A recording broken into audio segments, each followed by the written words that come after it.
जय श्री राम। वंदे मातरम। आवाज़ आ रही है? कैसे हैं आप सभी लोग?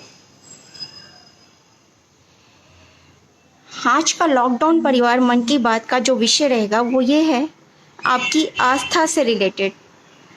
मंदिर अभी खुलने ही वाले हैं।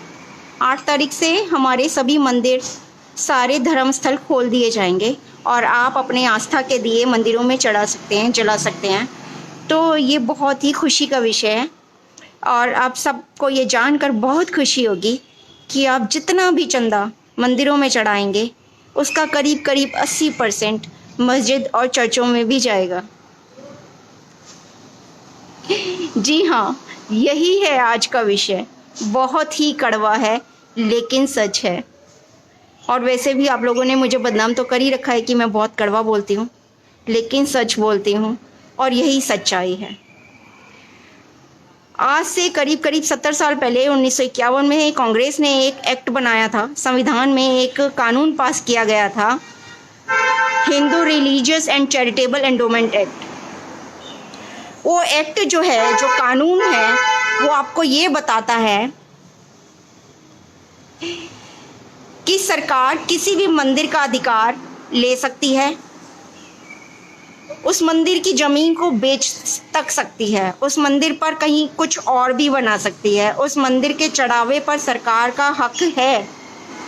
ये जो एक्ट पास हुआ था, हिंदुओं के फेवर में कितने एक्ट पास हुए हैं और कितने उनके विरोध में पास हुए हैं, ये जरा आपको पता होना चाहिए।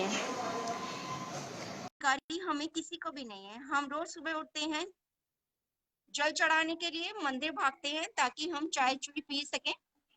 अभी कोरोना टाइम में ये सब बंद है, लेकिन हम सबका यही हाल है। हम लोग सुबह उठते हैं भगवान की आराधना करने के लिए आसपास के मंदिरों, यही है ना हम सबकी दिनचर्या। और अगर कभी हमारी छुट्टियां होती हैं या कुछ ऐसा मौका होता है कि घर में 2-3 जनों की छुट्टियां हैं, परिवार की छुट्टियां हैं, तो हम उसको सेलिब्रेट करने के लिए तिरुपति बालाजी जाते हैं, वैष्णो देवी जाते हैं। तो एक तो बच्चों की आउटिंग हो जाती है, बच्चों को धर्म का पता लगता है कि धर्म कैसा है, और दूसरा ऐसे धार्मिक स्थानों पर जाकर मन को बहुत संतोष मिलता है। लेकिन क्या आप में से कुछ ऐसे लोग हैं जो ये जानते हैं कि उस मंदिरों में अगर आपने 100 रुपये भी चढ़ाए तो उसका सिर्फ 20% भी नहीं, सिर्फ 7% जितना आपने चढ़ाया उसके 7 रुपये ही मंदिर के रख रखाव में खर्च होंगे, और बाकी के 93 रुपये या तो मस्जिदों के चढ़ावे में जाएंगे, मदरसों में जाएंगे या चर्च में जाएंगे।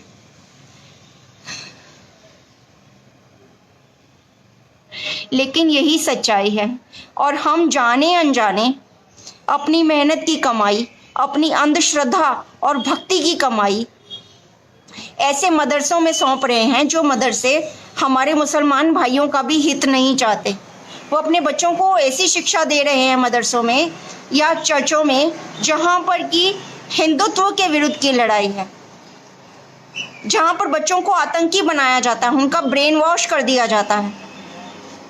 और हम अपनी कमाई का एक बड़ा हिस्सा श्रद्धा से, भक्ति से अपने भगवान को ये सोचकर चढ़ाते हैं कि भगवान हमारी भक्ति से खुश होकर हमें आशीर्वाद देंगे। उस भक्ति में से कितना आशीर्वाद हमें मिलता है? सिर्फ 7%। और जो 7% भी हमें मिलता है ना, वो भी मंदिर के रखरखाव की कमेटी में जाता है।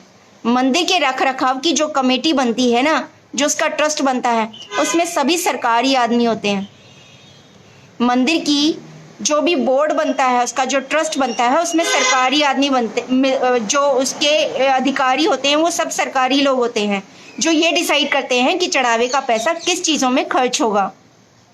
उसमें फिर बड़े बड़े अधिकारियों की गाड़ियाँ आती हैं, उनके एसी रूम बनते हैं, उनके रिश्तेदारों के ऊपर खर्च होता है, उनकी ज़रूरतों के लिए खर्च होता है। तो वो जो 7% भी आप खर्च करते हैं, उसमें से अधिकतर पैसा उसमें चला जाता है। और जो 93% पैसा होता है ना,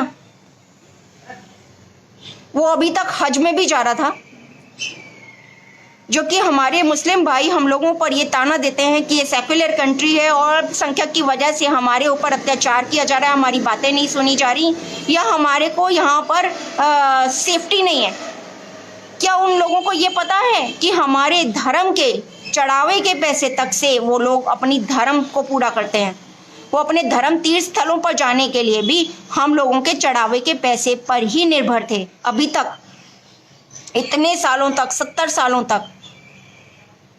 उसके बाद अगर कोई, देखिए, हम अगर किसी के साथ अच्छा काम करें और उसके बाद वो हमारे ऊपर उंगली उठाए, हमारे विरुद्ध आवाज़ ही ना उठाए, बल्कि दूसरे पड़ोसी अरब मुल्कों के पास जाकर हमारी शिकायत करे कि हमारे साथ अल्पसंख्यक का बर्ताव हो रहा है, तो ये कहाँ तक जायज़ है।